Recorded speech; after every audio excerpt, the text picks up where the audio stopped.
Saudara-saudari terkasih, jumpa kembali dalam serial Belajar Mudah Alkitab. Kita akan mendalami pada saat ini Injil Lukas bab 14. Injil Lukas bab 14 ini memuat beberapa perikop yang mengarah kepada perumpamaan tentang perjamuan agung. Nah, saudara-saudari yang terkasih, Injil Lukas dikenal sebagai Injil belas kasih. Dalam Injil Lukas ada cukup banyak perikop yang melukiskan tentang sikap belas kasih kepada sesama. Bahkan beberapa perikop itu hanya ada di Injil Lukas dan tidak ditemukan dalam Injil sinoptik yang lain, yaitu Injil Markus maupun Injil Matius, dan juga seringkali tidak ditemukan dalam Injil yang keempat, yaitu Injil Yohanes. Salah satunya adalah perikop tentang pelajaran tentang yang diundang dan yang mengundang dari Lukas 14 ayat 7 sampai ayat 14. Saya akan membacakan beberapa ayat yang inspiratif sekali dari perikop yang khas hanya ada di Lukas ini.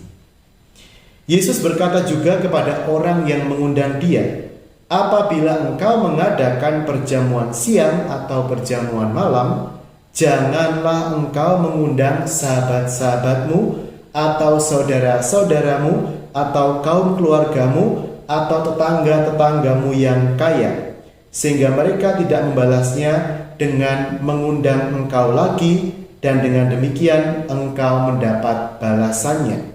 Tetapi apabila engkau mengadakan perjamuan, undanglah orang-orang miskin, orang-orang cacat, orang-orang lumpuh, dan orang-orang buta. Engkau akan berbahagia karena mereka tidak mempunyai apa-apa untuk membalasnya kepadamu, sebab engkau akan mendapat balasannya pada hari kebangkitan orang-orang benar." Saudara-saudari yang terkasih, dalam konteks pemahaman orang Yahudi pada saat itu, orang yang miskin, orang yang difabel atau cacat, itu adalah orang-orang yang disingkirkan.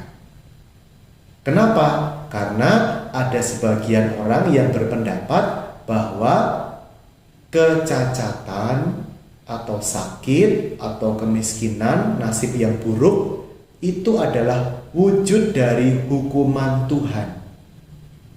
Padahal kita tahu seringkali orang mengalami seperti itu dalam ilmu modern, ya karena genetik, ya, atau karena situasi sosialnya yang berasal dari keluarga yang seperti itu, yang miskin dan sebagainya, atau yang punya kelainan genetik dan sebagainya.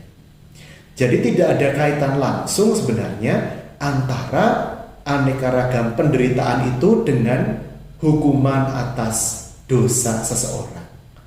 Sebenarnya tidak ada kaitan yang begitu otomatis, ya. Sayangnya orang pada zaman itu dan juga masih pada zaman sekarang seringkali langsung mengaitkan nasib buruk itu dengan kutukan dari Tuhan. Nah, ini diputar balik, ya, oleh Tuhan Yesus. Tuhan Yesus tidak lagi menekankan bahwa Allah itu menghukum dengan menimpakan aneka ragam nasib buruk tadi.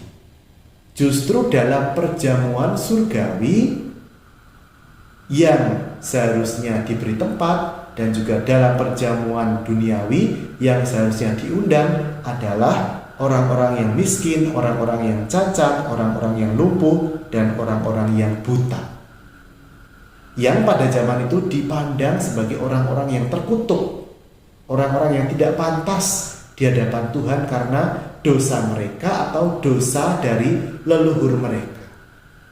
Nah, maka dari itu Injil Lukas itu adalah bukti dari revolusi cinta yang dilakukan oleh Tuhan Yesus.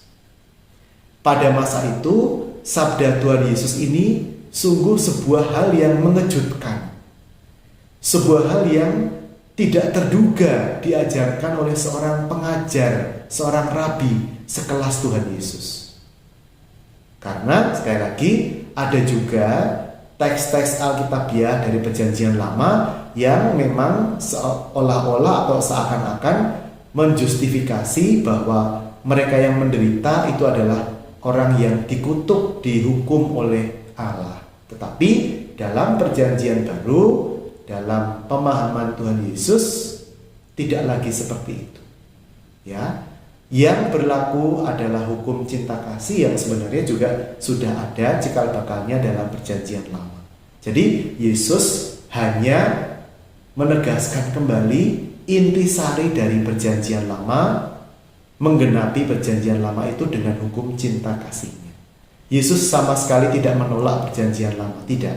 Tapi Yesus membarui agar makna Perjanjian Lama itu menjadi semakin penuh, semakin sempurna, dan semakin terarah kepada penghormatan kepada martabat manusia. Sampai jumpa kembali dalam ulasan berikutnya. Terima kasih.